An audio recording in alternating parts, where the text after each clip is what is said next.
Hello বন্ধুরা, কেমন আছো সবাই? আমি সুপর্ণা আজকে চলে এসেছি আমার একটা কিউট সা ছোট্টু সা একটা ক্লায়েন্টকে নিয়ে। ও কিন্তু এই যে বুকিংটা আমি পেয়েছিলাম, এর বাড়ির সবাই আমার কাছে সেজেছিল, কিন্তু ওর যেটা ছিল ও কিন্তু আমার প্রাইম ক্লায়েন্ট ছিল। মানে ও দুদিনই আমার কাছে সেজেছিল, কিন্তু ওর মানে বুকিং ফার্স্ট ছিল আমার কাছে। তো যাই হোক, আমার এই ক্লায়েন্টটা ভীষণ সুইট, আর ওর মতো করে ওর পছন্দ মতো আমাকে ওকে সাজাতে হয়েছিল।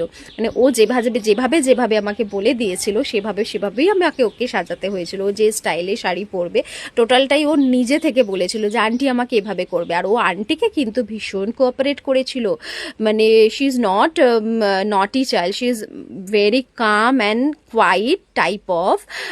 মানে কি বলবো, ভীষণ ভীষণ ভীষণ ভালো। মানে ভালোর কোনো ডেফিনেশন হয় না। নর্মালি বাচ্চারা একটু টুকটাক নটি হয়, এক জায়গায় বসতে চায় না, বাট ও কিন্তু সাজতে এতটাই ভালোবাসে। মানে ওকে দেখে না আমার ছোটবেলার কথা মনে পড়ে যাচ্ছে। আমিও ঠিক এইরকম সাজতে ভীষণ ভালোবাসতাম। মানে সাজগোজ মানে আমি জাস্ট পাগল।